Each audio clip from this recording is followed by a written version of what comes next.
orang.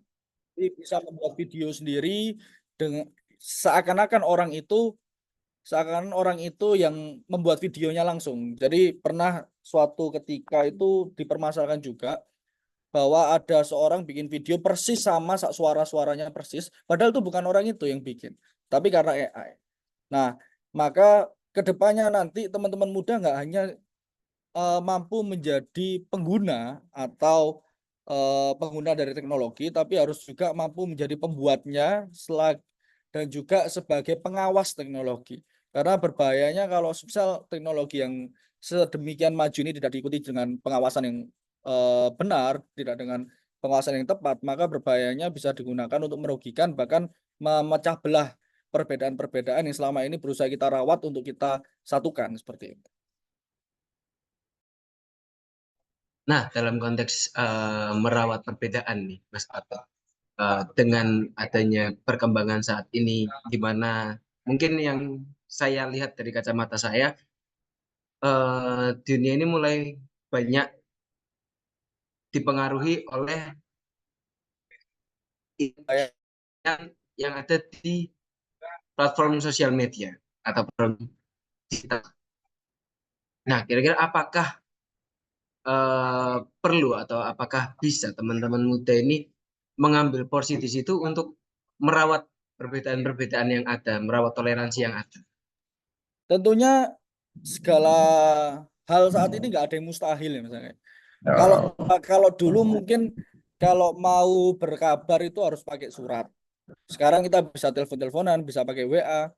Kalau sekarang mungkin kalau misal kita ada LDR ya, long distance relationship dengan teman-teman berada pada jarak yang jauh, mungkin kedepannya nanti akan ditemukan juga pintu-pintu ajaib lah kalau di Doraemon itu ada pintu ajaibnya gitu. Mungkin itu bisa berpengaruh di masa depan. Nah, untuk merawat perbedaan tentunya bisa dengan adanya Zoom ini, dengan adanya kita bisa kumpul bersama di virtual meeting ini, itu bisa menjadi sarana kita untuk saling erat, saling berkomunikasi, saling menjaga karena sebenarnya toleransi itu mudah kalau semisal kita saling ngopi, saling ngobrol, saling jagongan kayak gitu.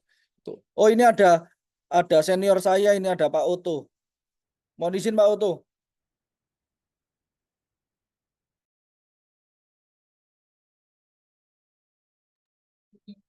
Ya, dilanjutkan aja Mas Ya, ya. pemaparannya. Nanti ada Pak Oka, ada gilirannya sendiri ketika sesi ini tokoh penanggap. Nah, kebetulan nih Mas Albert, tadi pagi teman-teman saya ada. Monggo Pak, atau baik, kebetulan tadi pagi nih Mas Albert, saya menghadiri ada sebuah kegiatan berkaitan sama sebenarnya, berkaitan dengan merawat perdamaian, merawat keberagaman, dan juga merayakan perbedaan-perbedaan yang ada. Di situ tercetus kalau sebenarnya teman-teman atau orang-orang muda di zaman saat ini nih bisa menjadi istilahnya apa ya, agen-agen perdamaian melalui konten-konten sosial media atau melalui platform-platform yang telah tersedia di era modern sekarang. Nah, kira-kira nih, apakah itu akan efektif di saat ini atau apakah itu juga malah itu harus dilakukan, Mas?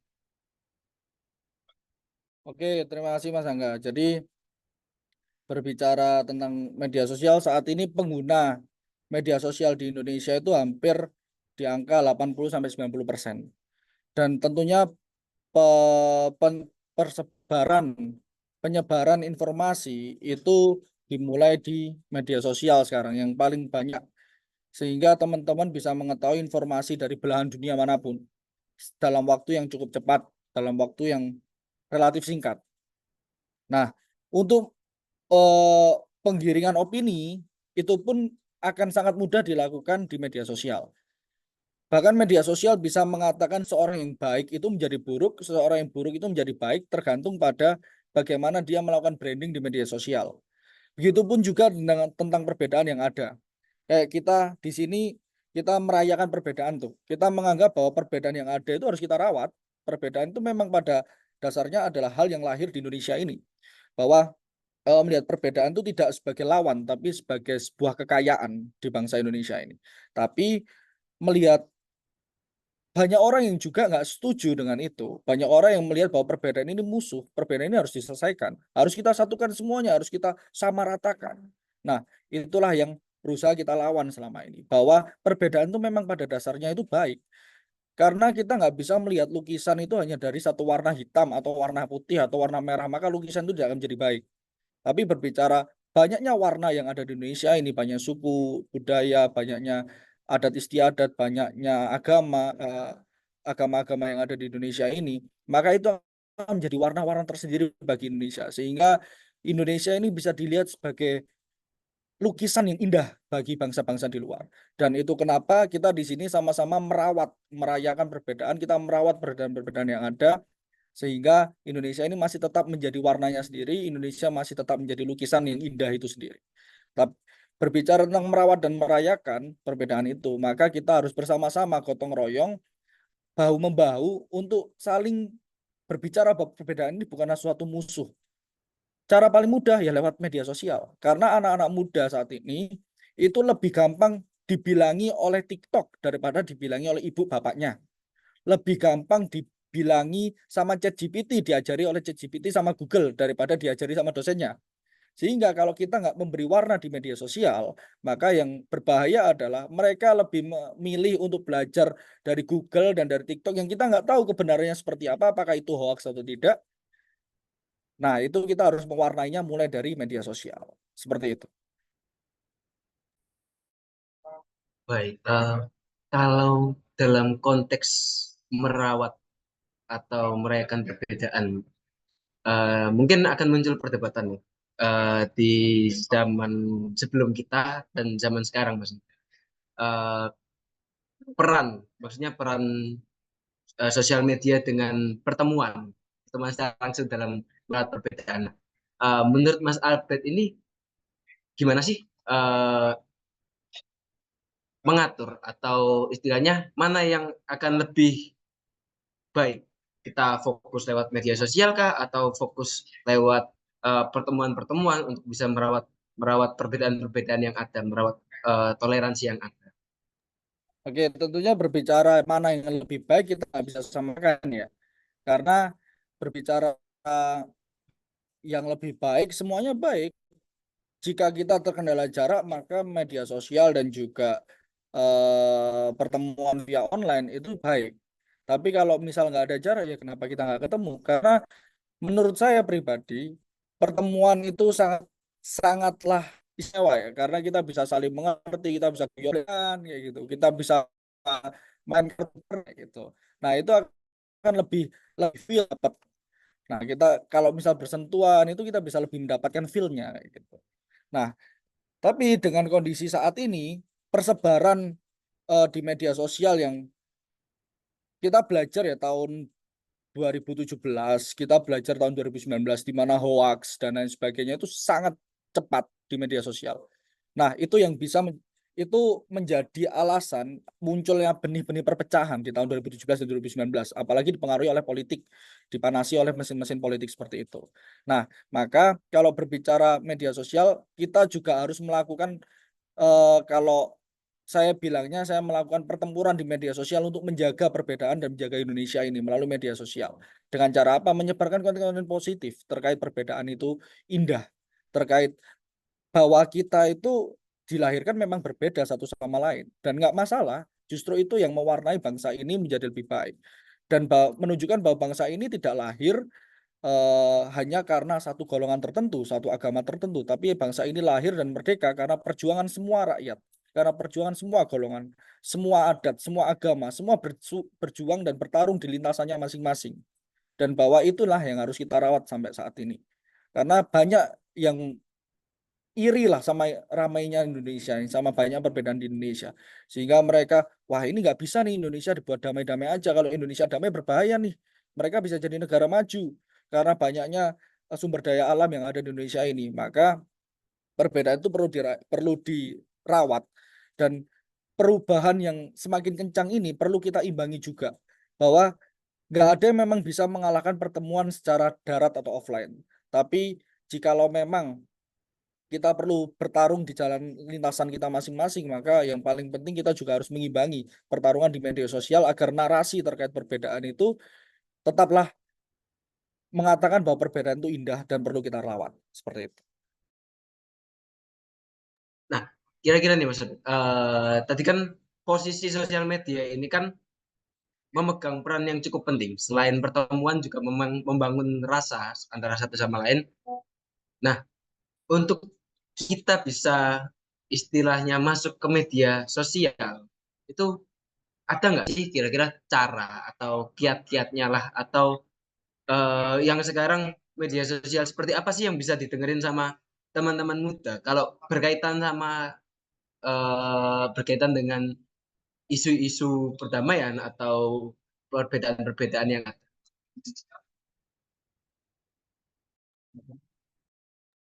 Oke, kalau berkaitan dengan masuk ke media sosial itu sebenarnya sekarang sangat-sangat mudah ya. Karena apa? Kalau kita nggak bisa bikin konten, ada AI yang bisa bikinkan kita konten. Kalau kita nggak bisa bikin musik, banyak AI yang bisa bikinkan kita musik. Bahkan saya banyak melihat ya bahwa konten-konten kayak lagu apa ya Bekicot Magetan itu dibuat oleh AI, lagu Bekicot Magetan. Nah, kenapa nggak kita bikin musik-musik pemersatu? Karena memersatukan seorang itu paling mudah juga dari musik ya. Tuh kayak eh kita bikin akun Instagram atau TikTok itu untuk menghibur, untuk mengatakan bahwa ternyata kita berbeda itu nggak masalah loh. Ternyata itu juga indah loh kayak gitu. Menurutku kita mulai dari akun sosial media kita sendiri-sendiri, mungkin dari WhatsApp juga boleh, dari Instagram juga boleh, dari TikTok juga nggak masalah seperti itu. Nah, lalu berbicara juga tentang eh, perubahan dunia itu nggak cuma berbicara tentang teknologi dan media sosial, tapi ada banyak terkait teknologi keamanan, terkait apa bagaimana kita memandang tentang dunia seperti itu. Bahwa kalau dulu mungkin banyak orang yang mengatakan ya udahlah kita gini-gini aja, tapi sekarang nggak bisa. Dengan era kayak gini kita harus berkembang, harus mengejar lah ketertinggalan kita seperti itu. Nah, dengan perubahan dunia yang saat ini, kan kita juga tahu Mas, pada saat ini selain dunia sosial media ke depannya nih, kalau kita melihat lebih jauh, perkembangan ini kan akan mengarah ke dunia dunia maya, atau mungkin kita bisa sebut dengan metaverse, atau eh, dunia virtual lah istilahnya. Kira-kira nih dari pandangan Mas Ate, gimana sih nanti ke depannya dunia-dunia virtual ini akan berkembang, dan gimana kita sebagai eh, istilahnya orang yang berusaha menjaga adanya toleransi, yang berusaha menjaga adanya perdamaian, harus bersikap. Oke, mungkin kalau berbicara tentang teknologi yang semakin merajalela saat ini ya, memang ada metaverse dan lain sebagainya. Tapi aku nggak usah berbicara jauh-jauh ke sana lah ya, karena mungkin per hari ini itu belumlah menjadi sebuah hal yang masif dan digunakan oleh banyak orang. Tapi paling mudah aku melihat tentang inilah. Kalau dulu kita kemana-mana harus bawa duit cash, harus bawa uang uang kertas yang banyak. Tapi saat ini bahkan kalau misal kita nggak usah jauh-jauh ke Singapura atau mana ya, tapi kalau di Jakarta hampir di setiap toko, bahkan di toko kelontong, bahkan di warung Madura yang buka 24 jam tutup cuman waktu kiamat, itu bisa bayar pakai QRIS. Nah, kalau dulu kita nggak kalau dulu kita nggak kepikiran lah ya kalau kita bayar tuh kita cukup bawa HP, kita scan dan udah terbayar. Kalau sekarang itu hal yang sudah lumrah bahkan di Jakarta kalau nggak usah jauh-jauh ke luar negeri ya Jakarta pun kayak gitu.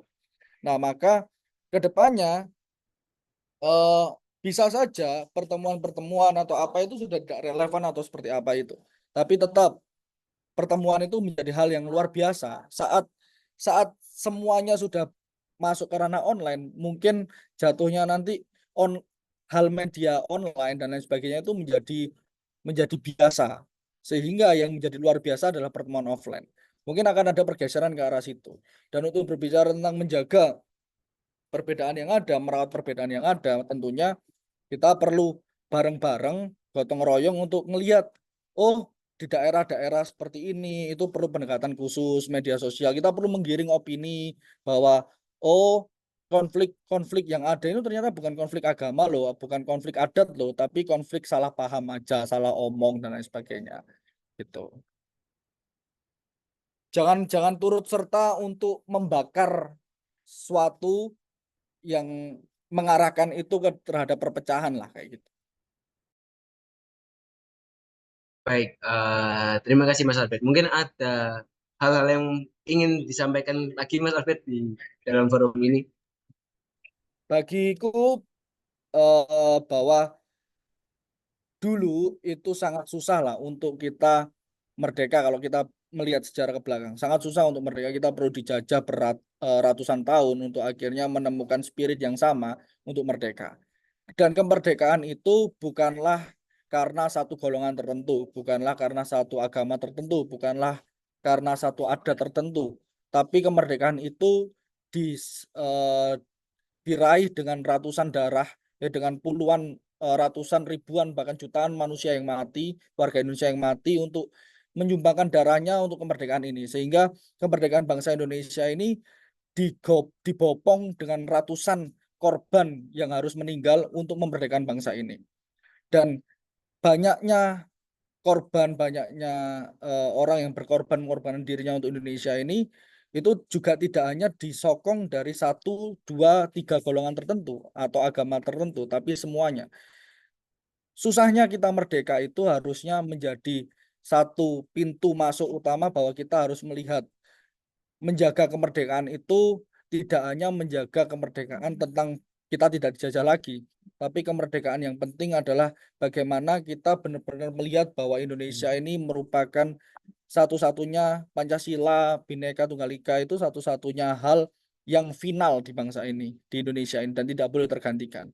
Maka perbedaan-perbedaan yang ada itu tidak bolehlah kita berusaha untuk satu samakan dalam artian kamu nggak boleh kayak gitu, kamu harus ikut aku. Kenapa sih kita harus beda kayak gini? Kita harus jadi satu. Enggak, tapi kita harus hargai perbedaan yang ada. Kita harus berusaha bareng-bareng, sengkuyung bareng untuk menjaga bangsa ini agar tetap ada dan tetap utuh. Karena mendekati dengan ramainya perubahan yang ada, perubahan dunia yang sangat semakin gencar dan semakin kompleks ini, maka kita sebagai pemuda, tidak hanya sebagai pemuda pun, tapi sebagai anak bangsa harus turut serta untuk menjaga bangsa ini. Kalau dulu Bung Karno bilang, zaman zamanku lebih mudah karena melawan penjajah, tapi zamanmu akan lebih sulit karena melawan bangsamu sendiri. Sama seperti sekarang, di era saat ini yang lebih susah adalah menjaga kita sendiri dan melawan bangsa kita sendiri dalam artian apa? Melawan orang-orang yang tidak mau bangsa ini tetap menjadi satu, yang tidak mau adanya perbedaan di bangsa ini. Maka itulah yang harus kita lawan melalui narasi-narasi positif. Kita harus melakukan counter narasi di media, kita harus menulis tentang indahnya perbedaan yang ada, dan kita harus turut merawat dan merayakan perbedaan yang ada. Terima kasih, Mas Angga. Baik, terima kasih Mas Albert atas insight yang diberikan.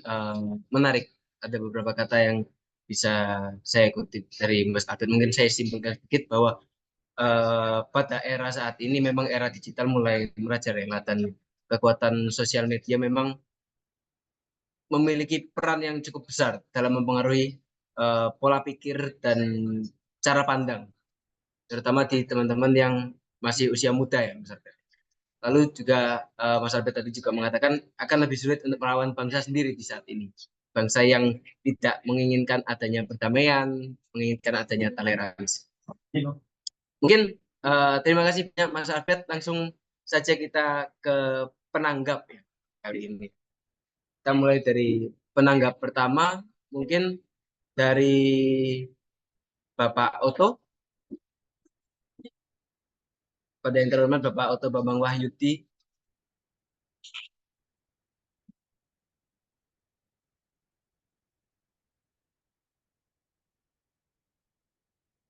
Loh, kemana Pak Oto tadi minta duluan? Bapak Kanjeng Raden Tumenggung, Dr. Oto Bambang Wahyudi Dwijodipuro kemana ini?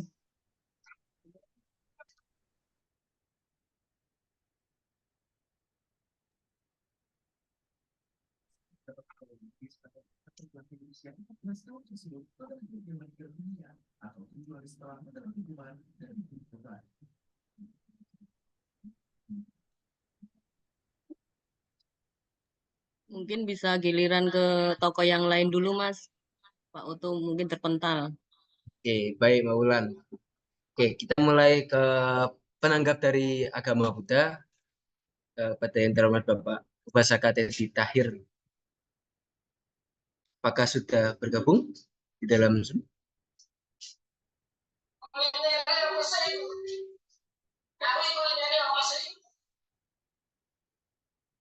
Baik, silakan Bapak.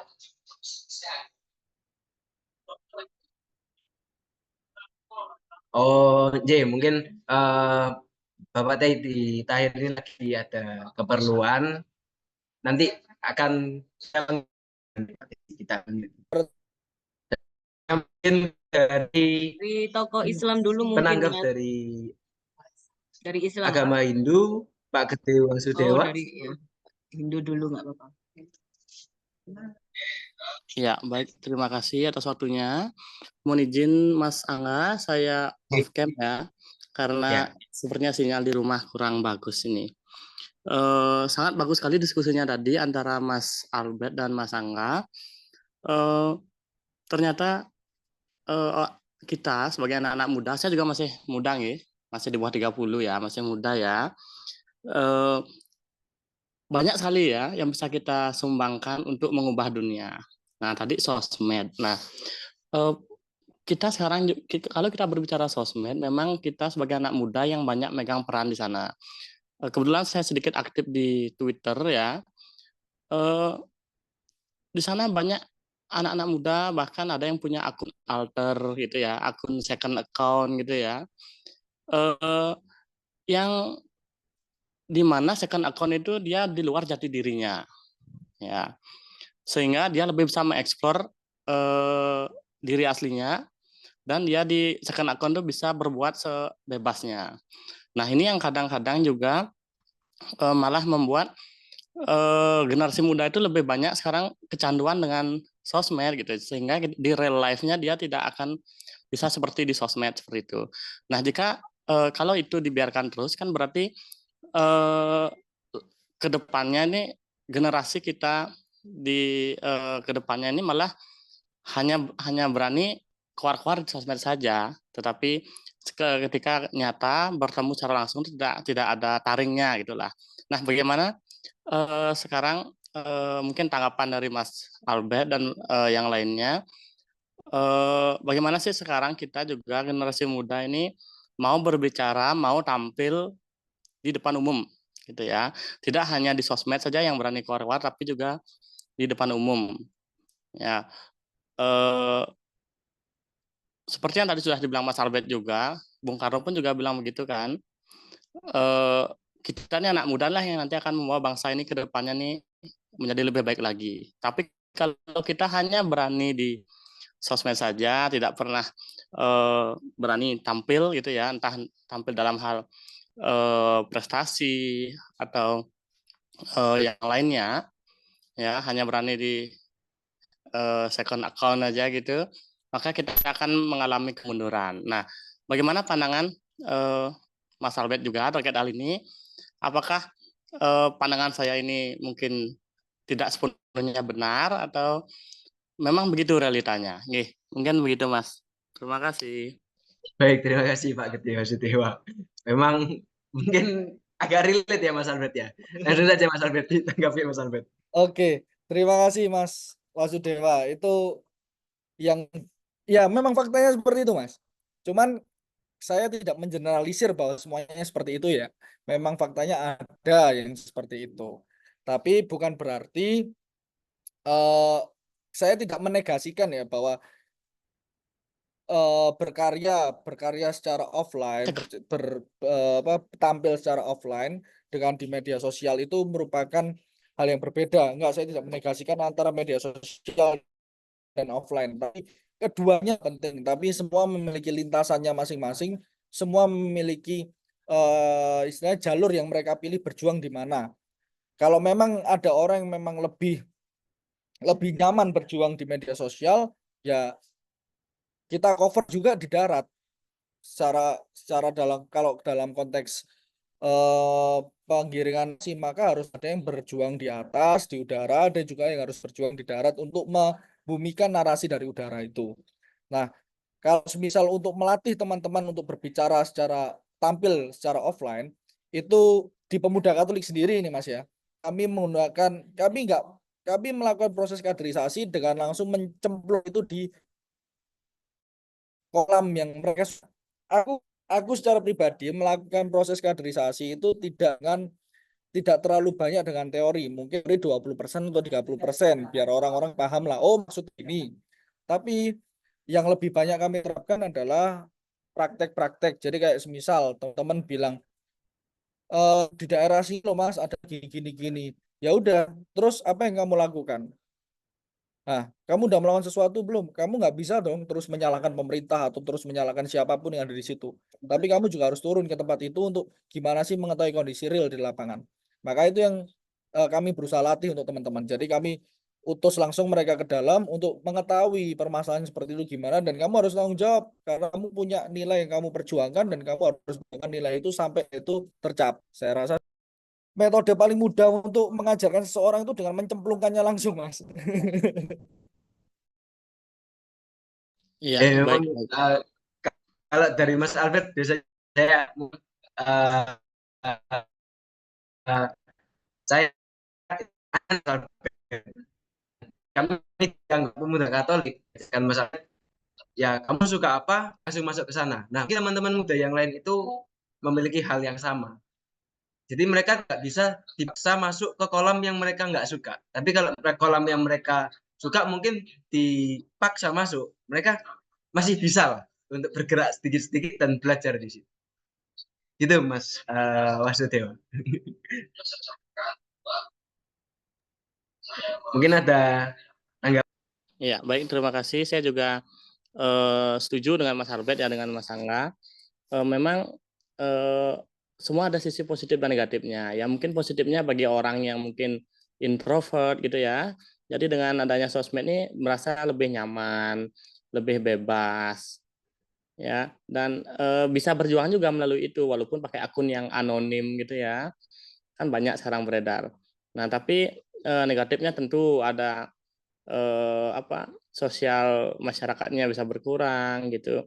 Ada krisis kepercayaan diri di sana dan juga sering terjadi misinformasi. Nah, tadi kalau solusinya dengan mencemplungkan langsung juga bagus. Mungkin yang berikutnya juga dengan tutor sebaya. Ya kita adalah sebagai agennya kan gitu ya, untuk sebagai tutor teman-teman kita agar bisa mau aktif di real life seperti kita ini ya, melalui IMP lah salah satu cara terbaik menurut saya. Oke, terima kasih. Terima kasih Mas Wasudewa. Baik, terima kasih Pak Wasudewa. Kita kembali ke penanggap dari agama Buddha. Tadi ada Upasaka Edi Tahir. Nah, sudah hadir ya, Mas Baik, Upasaka. selamat Silakan malam. Mas. Salam semua bersahabat. Salam semua bersaudara. Bersaudara, baik. Eh, Terima kasih Mas Albert dan Mas Immanuel bahwa di sini saya setuju ya dengan Mas Albert bahwa anak muda itu memiliki dampak positif dan perannya penting. Tadi membahas AI and artificial intelligence. Nah, eh, menurut saya itu dampak positif pasti ada, dampak negatif juga pasti ada. Artinya kalau di Papua itu ada yin dan yang itu, di mana ada hitam selalu ada putih, di mana ada putih selalu ada hitam begitu. Nah, kalau dari sisi agama Buddha, bahwa Dhamma itu ada ajaran Sang Buddha, mengajarkan bahwa apapun itu offline, online, pasti kita mengutamakan kemanusiaan. Kontennya positif, kita gunakan positif, artinya dengan ada AI, ada sosmed, ada apapun itu kita gunakannya ya untuk kemanusiaan, humanity begitu. Kontennya harus positif. Nah, IMP ini kan juga dampak positif. Dampak AI itu, dampak teknologi kan kita semua berkumpul ya karena anak-anak muda ini punya kreasi, punya karya, punya ide. Mungkin kalau 30 tahun yang lalu orang cerita Zoom begini, orang bilang nggak mungkin, mimpi. Nyatanya sekarang di tahun 2024 terbukti, terwujud gitu. Nah, untuk anak-anak muda juga banyak tantangan ke depannya. Ya mungkin juga apa prediksi-prediksi orang-orang tua di zaman-zaman dulu nanti ke depannya begini begitu ya mungkin akan terjadi.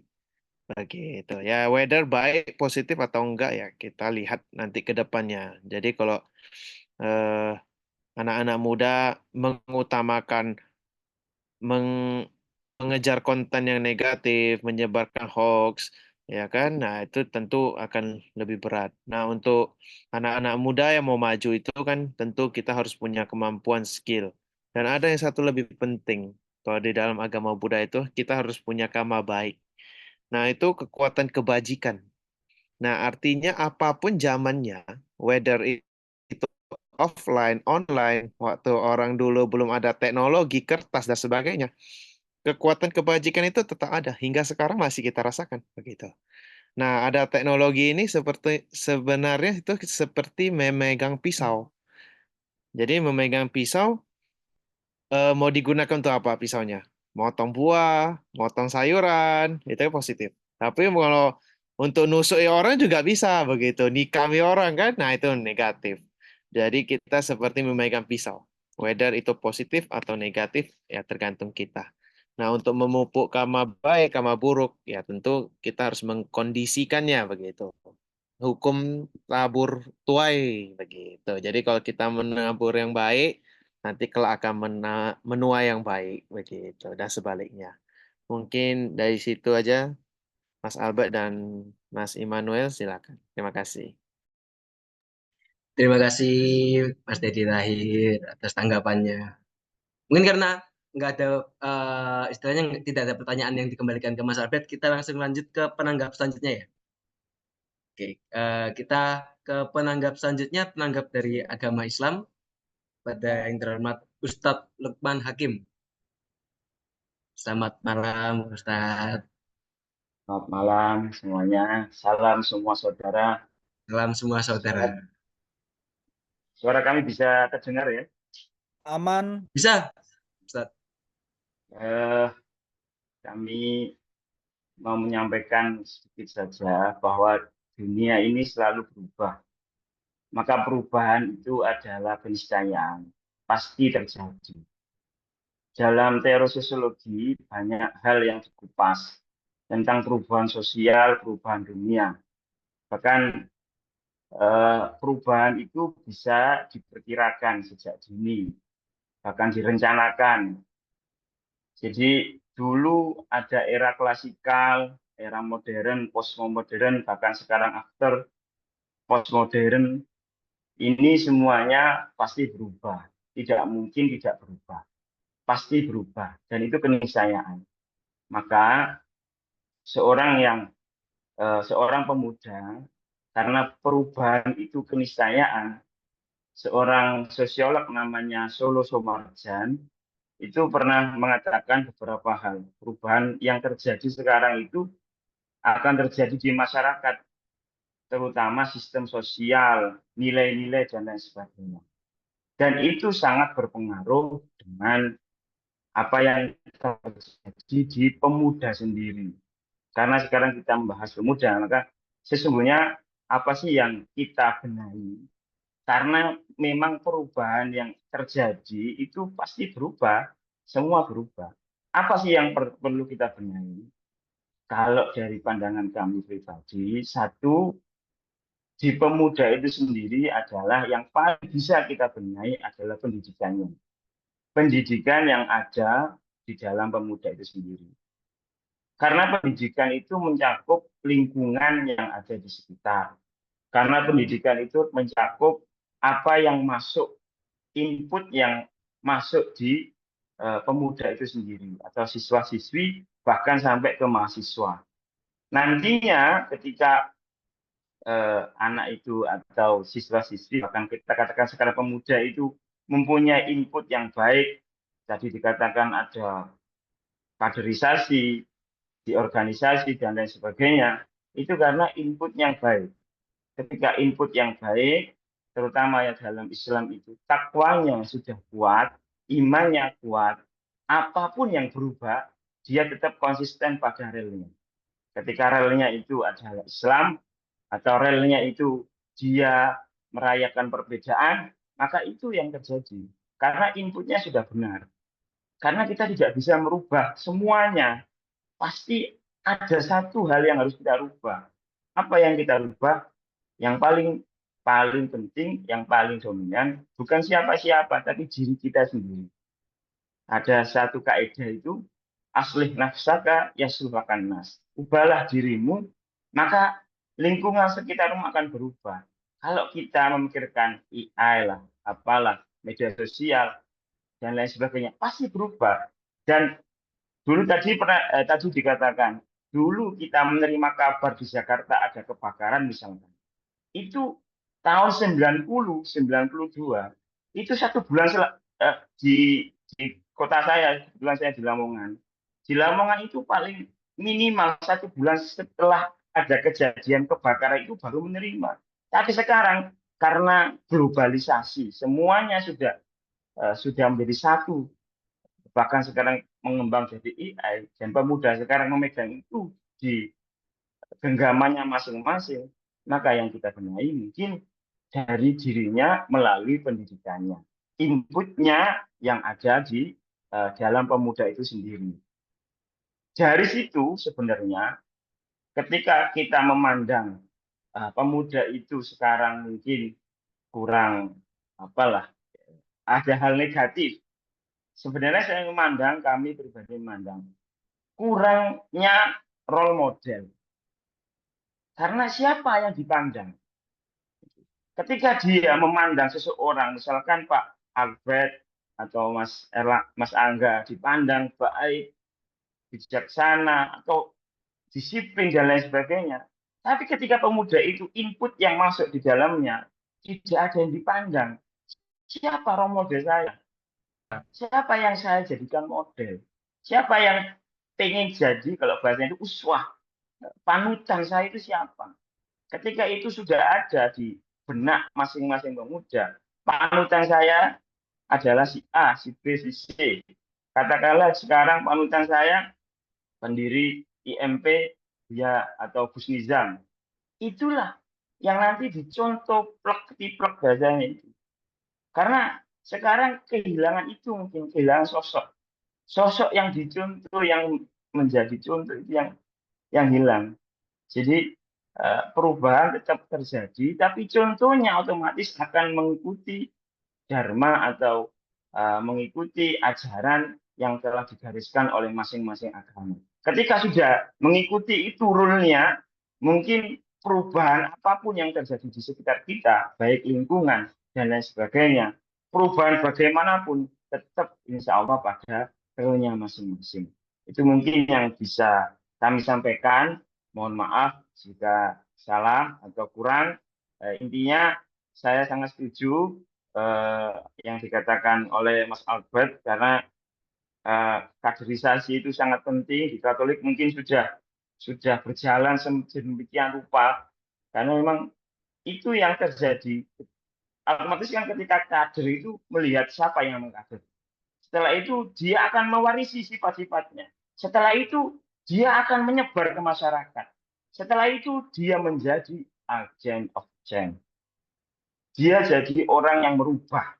Karena perubahan itu terjadi di masyarakat. Nah, ketika dia jadi agen perubahan di situ, maka semua akan berubah. Minimal lingkup kecil, kelompok sosial yang paling terkecil adalah keluarganya, tetangganya, kanan kirinya minimal. Selanjutnya nanti melebar dan melebar dan melebar dan meluas. Nah, akhirnya yang kita bisa katakan bisa berubah semuanya menurut pandangan masing-masing agama yang kita anut. Itu mungkin yang bisa saya sampaikan. Terima kasih. Baik, terima kasih Pak Lukman Hakim. Ustadz, terima kasih atas tanggapannya. Menarik sekali, memang semua dasarnya dari pendidikan. Eh, Karakter dasar manusia semua dasarnya dari pendidikan. Memang benar kalau kita sekarang ini perlu role model. Banyak teman-teman muda ini perlu role model. Jadi role model mana yang diikuti lah, itu yang akan menjadi pilihan dan ke arah mana teman-teman itu akan bergerak biasanya. Baik, mungkin kita lanjut ke penanggap selanjutnya dari penanggap agama Konghucu, Bapak Johan Ajuan.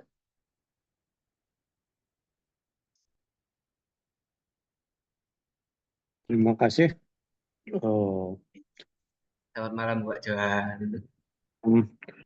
sangat baik sekali topik di malam hari ini tentang teknologi, kemajuan teknologi, dan juga tentang kepemudaan. Luar biasa apa yang disajikan oleh pemateri dan juga dipandu oleh MC-nya. Jadi dalam pandangan kita, agama Konghucu, bahwa memang perubahan itu adalah sebuah keharusan, ya. Namun di dalam perubahan itu ada tiga hukumnya, ya. Pertama, semua hal itu memang terjadi perubahan. Kedua, perubahan itu terjadi secara beraturan, bisa ditelusuri prosesnya. Artinya bahwa perubahan itu tidak terjadi mendadak, tetapi ada proses awal dan proses akhirnya. Ya, misalnya kita sebagai contoh yang mudah bahwa hujan terjadi. Nah, hujan terjadi itu bukan karena tiba-tiba terjadi hujan, tetapi ada proses sebelumnya, yaitu adanya awan, adanya angin, dan adanya penguapan air, dan seterusnya. Maka perubahan pada IT yang sekarang, di zaman modern sekarang ini, memang sudah diawali oleh perkembangan-perkembangan sebelumnya, yaitu adanya komputerisasi, dan sebelumnya adanya perkembangan tentang listrik, tentang berbagai teknologi sebelumnya yang mendukung sampai terjadinya perkembangan zaman sekarang ini yang penuh dengan teknologi. Namun perlu diingat ada satu lagi hukum, yaitu bahwa ada hal yang tidak berubah. Jadi tiga konsep itu bahwa segala sesuatu terjadi perubahan, ya, baik perubahan dalam hitungan waktu, dalam hitungan tempat, maupun dalam hitungan jumlah. Dan perubahan itu terjadinya sederhana dan dapat ditelusuri. Namun satu hal lagi, ada yang tidak berubah. Nah, yang ingin saya tekankan di sini bahwa dengan perubahan teknologi yang sekarang ini adalah sebuah keniscayaan, sebuah keharusan, dan mau nggak mau kita harus mengikuti dan menerimanya dengan segala dampak dan konsekuensinya. Ya, kita tahu bahwa perubahan terjadi yang adanya IT dan AI, artificial intelligence sekarang ini mengalami pergeseran-pergeseran yang luar biasa, bahwa tenaga kerja manusia itu bergeser menjadi tenaga robot maupun tenaga komputerisasi. Sehingga dari satu sisi itu mata pencaharian manusia itu akan berubah cara kita mencari penghasilan. Ya, dulunya kita tenaga fisik, sekarang harus mengandalkan tenaga intelijen. lalu kemudian banyak hal-hal yang telah tergusur, ya. Misalnya sekarang itu banyak dengan adanya handphone yang Android sekarang ini banyak hal sudah tergantikan, ya.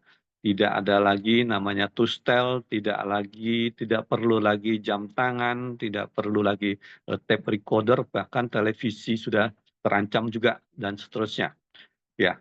Namun semua itu kita kembali ke hal yang ketiga bahwa ada hal yang tidak berubah. Hal yang tidak berubah itu sesungguhnya adalah sifat manusia itu sendiri. Ya, sifat manusia itu dari dulu sampai sekarang itu tidak pernah berubah. Yang berubah hanyalah tata cara kita ya, menghadapi atau menjalani kehidupan ini. Nah, seberapa majunya perubahan teknologi yang sampai sekarang ini tidak dapat ditinggalkan yang namanya dapat dipercaya. Informasi sekarang yang ada di media sosial sedemikian banyaknya, maka kita pada titik tertentu kita kembali mempertanyakan informasi ini dapatkah dipercaya atau tidak. Sehingga yang namanya sikap untuk dapat dipercaya itu tidak dapat ditinggalkan. Lalu setia. Apakah kesetiaan seseorang itu juga tidak dapat ditinggalkan? Lalu berbakti kepada orang tua itu juga tidak dapat ditinggalkan.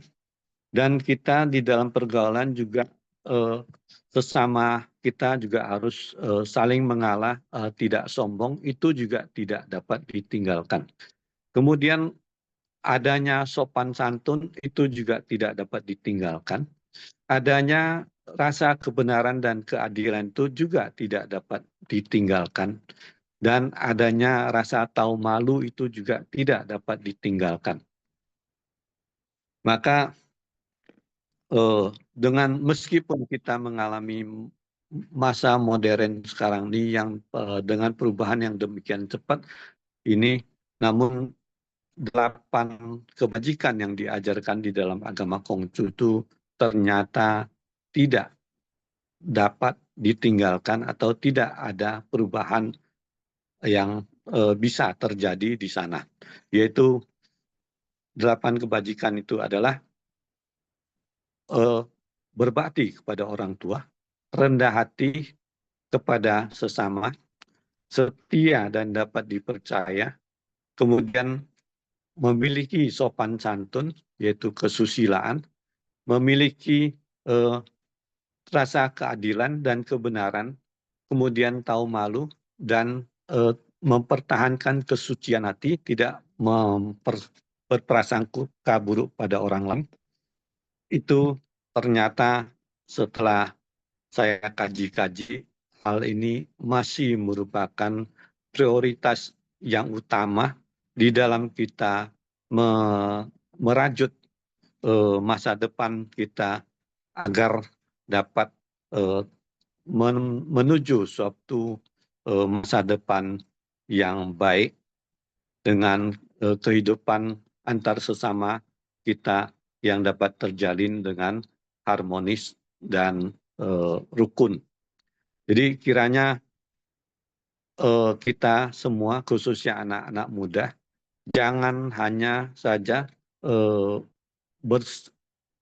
pandangan kita itu terfokus kepada perubahan-perubahan dan kemajuan teknologi yang demikian pesat ini, tetapi kembalilah juga mempelajari ajaran-ajaran leluhur yang demikian baik itu agar kita tidak sampai kehilangan pegangan seperti yang tadi disampaikan oleh Pak Ustadz bahwa kita harus punya panutan. Panutan kita itu merupakan pegangan bagi hidup kita. Jangan sampai kita itu kehilangan kendali dan kehilangan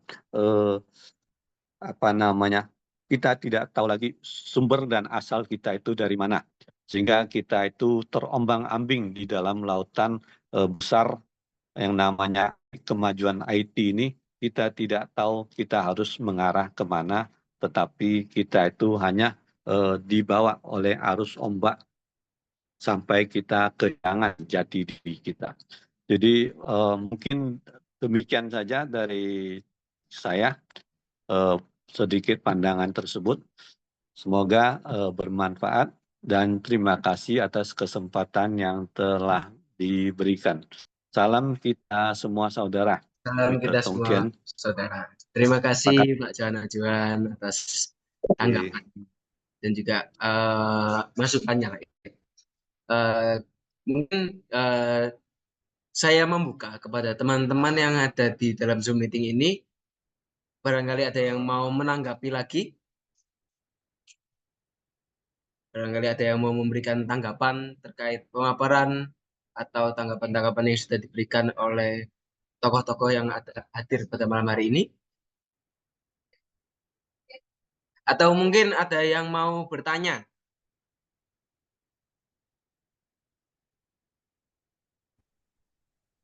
Wah, kalau memang belum ada yang mau bertanya, biar saya yang tanya nih ke Mas Albert nih. Mau tanya nih Mas Albert, dari tadi kan ada tanggapan-tanggapan yang membawa nilai masing-masing kepercayaan dan masing-masing agama yang dianut.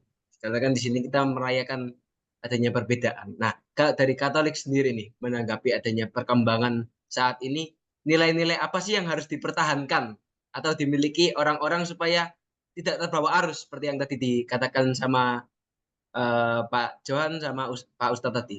Seperti itu. Siap, terima kasih Mas Angga. Yang tentunya kalau misal merujuk pada nilai-nilai Katolik, sebenarnya yang utama adalah tetap nilai kemanusiaan seperti yang disampaikan dari penanggap dari Buddha tadi. Kita melihat semuanya sebagai manusia, sebagai citra Allah yang luhur, sebagai seorang yang diberikan Allah kehidupan. Maka kalau kita melihat semuanya sebagai citra Allah, kita melihat semuanya sebagai kepanjangan tangan Allah, sebagai kepanjangan tangan Tuhan di dunia, maka tentunya kita akan menganggap manusia itu makhluk yang bebas juga ya, menganggap makhluk yang harus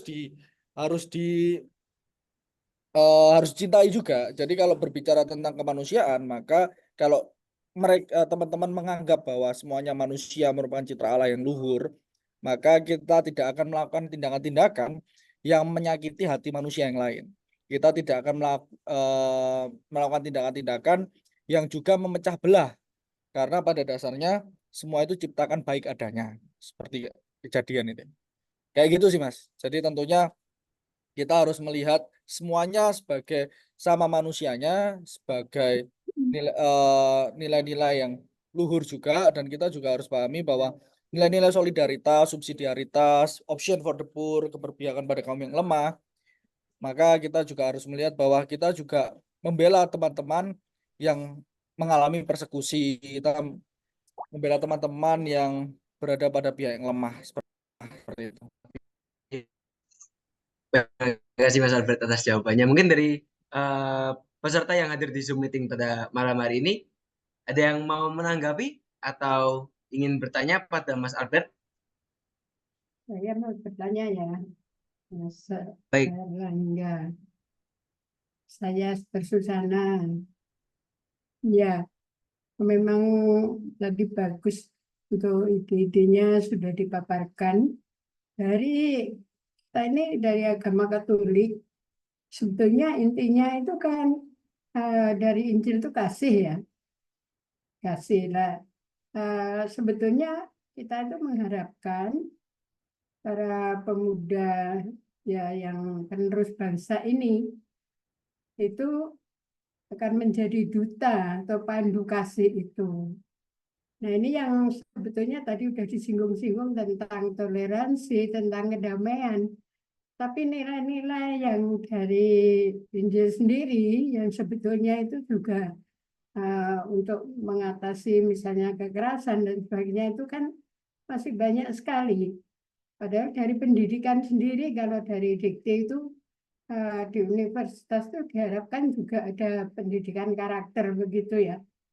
Nyatanya apa yang terjadi itu kalian bisa melihat ya, dokter PPDS saja sampai bunuh diri seperti itu. karena adanya kekerasan yang sebetulnya tidak manusiawi.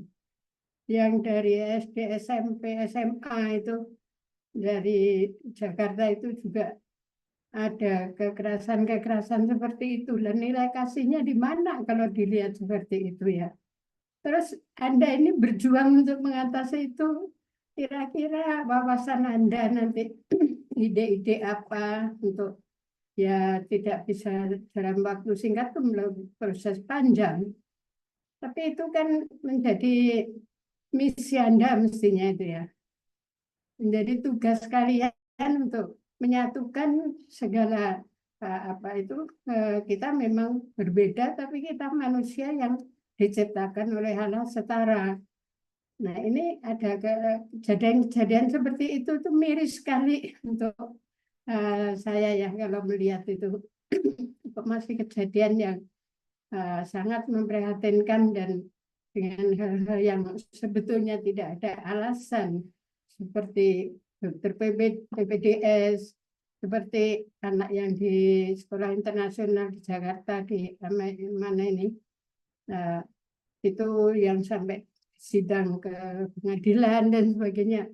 Seperti itu nanti geraknya kira-kira bagaimana gitu ya, Mas Albert? Apakah kira-kira sudah terpikir ada dengan jaringan kecil-kecil mungkin sudah bisa mengatasi hal itu ya? Terima kasih. Terima kasih Suster, saya langsung jawab ya Mas Angga ya, izin. Ini Silakan, Mas. berbicara tentang bullying ya berarti Suster ya. Kebetulan waktu saya SMP itu dulu juga ramai kasus bullying Suster. Jadi karena ramainya kasus bullying yang ada waktu saya SMP itu muncullah diskusi dari teman-teman saya dan beberapa teman-teman akhirnya memutuskan untuk membuat sebuah konselor remaja, di mana konselor remaja itu konselor remaja itu menjadi pertama ladang curhat, itu juga kedua juga menjadi kayak menjadi satgas konselor sebaya, menjadi satgas untuk teman-teman. Misal ada laporan bullying, ada apa, itu muncul ke konselor sebaya itu, lalu akan dilaporkan ke BK untuk dilakukan tindakan-tindakan selanjutnya. Itu yang saya pernah lakukan di konselor di waktu saya SMP. Nah, itu juga mungkin harus diduplikasi dalam skala lebih besar, karena sebenarnya kan ada hotline untuk melaporkan tindakan-tindakan bullying. Cuman kebanyakan itu diintimidasi atau merasa takut. Sehingga langkah lebih baiknya untuk mencegah adanya itu di lingkungan kampus atau di lingkungan sekolah, itu patut ada konselor sebaya juga, tapi dengan bahasa lain dengan penyesuaian di daerah masing-masing seperti itu. Saya rasa itu bisa mulai diduplikasi di lingkup-lingkup di lingkungan pendidikan.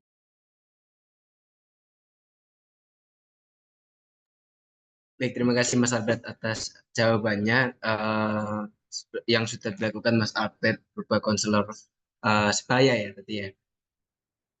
Mungkin dari suster di sana ada tanggapan lagi atau sudah cukup dengan jawaban dari Mas Albert?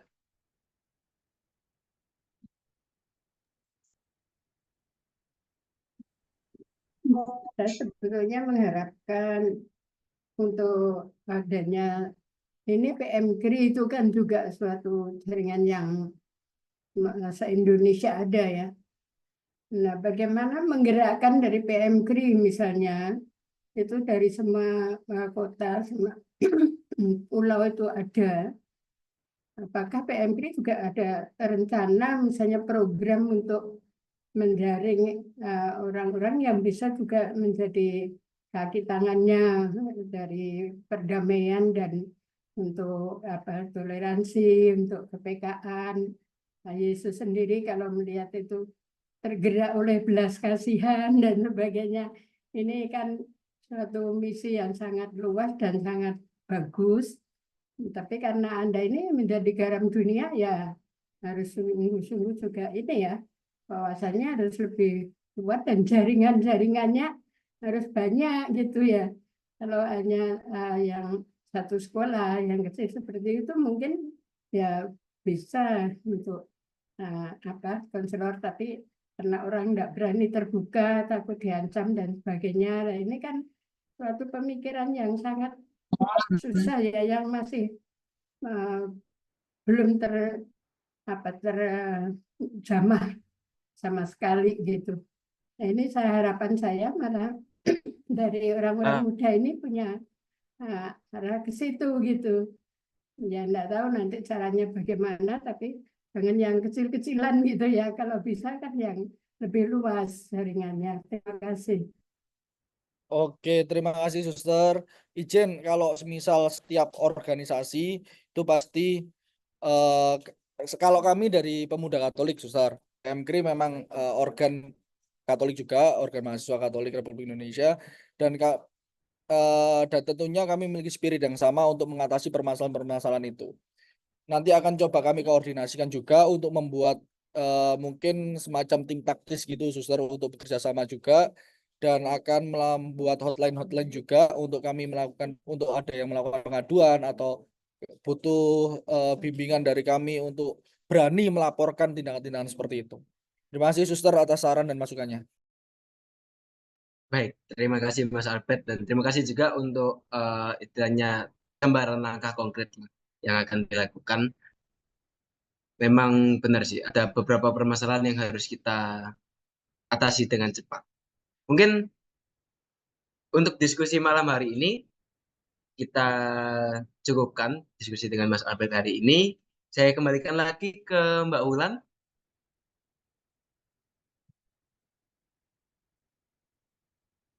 Nah, sudah Mbak Wulan, kami mengucapkan terima kasih. Mohon maaf kalau ada salah kata mungkin, atau mungkin dari Mas Albert ada closing statement nih sebelum Ya, kembali ke sebelum kembali ke saya, mungkin dari pemateri bisa closing statement terlebih dahulu. Oke, terima kasih Mbak Wulan, Mas Angga selaku moderator. Sebenarnya tadi udah closing statement, sekarang closing statement jilid 2 mungkin ya. Oh, tadi itu sudah closing statement kok panjang ya. Biasanya closing Udah panjang statementnya di itu akhir cukup tadi. singkat gitu. Intinya ya, marilah kita bahu-membahu, gotong royong bersama, sekuyung bareng-bareng untuk mewujudkan Indonesia ke depan yang tetap memiliki warna perbedaannya sendiri, tapi memberikan warna yang indah untuk ke depannya. Situ. Terima kasih. Baik, terima kasih banyak Mas Albert. Saya kembalikan ke Mbak Wulan. Terima kasih banyak. Ya baik, disampaikan terima kasih kepada pemateri kita pada malam hari ini dengan Mas Albert Kurniawan dari Pemuda Katolik dan juga moderator kita, bestinya, dengan Mas Angga dari Pemuda Katolik juga. Ini jabatannya di organisasi adalah sekretaris ya kalau Mas Angga, dan Mas Albert sendiri adalah sebagai ketua. Terima kasih Mas Albert, dan saya sampaikan terima kasih kepada seluruh tokoh rohaniawan IMP yang telah memberikan tanggapannya, menambah ilmu kepada kita, seluruh peserta, dan seluruh masyarakat yang menyaksikan Zoom ini. Terima kasih kepada seluruh peserta. Jangan lupa untuk mengisi absensi dan kuesioner untuk penerbitan e-sertifikat. Baik Bapak Ibu, kita jumpa lagi di Senin mendatang. Ini sudah sangat bermanfaat sekali ya, di mana pemaparan dari pemateri tentang peran pemuda, bahwa peran pemuda itu sangat penting sekali di tengah perubahan dunia dalam pemberdayaan masyarakat tentunya sebagai agen-agen perubahan ya, telah disebutkan tadi, atau agents of change. Tentunya pemuda ini juga dituntut dapat melakukan perubahan-perubahan positif dan menaklukkan segala tantangan yang akan dihadapi dengan tentunya dengan selalu mengembangkan potensinya atau produktivitasnya yang ada dalam dirinya. Dan pemuda ini juga harus mempunyai kemampuan menganalisis perubahan zaman ya, sehingga bisa memilih mana yang perlu dirubah atau mana yang seharusnya tetap dipertahankan gitu. Dan untuk bisa menganalisis ini, pemuda ini seharusnya selalu memperkaya, mengembangkan kecerdasan spiritualnya. Jadi jangan dilupakan ya, bahwa kecerdasan spiritual itu sangat penting untuk para pemuda juga untuk bisa lebih bijak ya, lebih bijaksana dan bijaksini, serta untuk bisa memenuhi tanggung jawabnya. Baik, Bapak Ibu, terima kasih. Saya sampaikan kepada seluruh peserta dan seluruh tokoh. Sampai jumpa Senin depan dengan tema yang berbeda dan saya ucapkan salam semua saudara. Wassalamualaikum Salam warahmatullahi wabarakatuh. Waalaikumsalam warahmatullahi wabarakatuh. Terima kasih. Terima Tetap kasih sehat, kembali. Selamat. Sehat-sehat ya Ibu Mas Alfa, Belina. ditunggu undangan offline-nya. Oh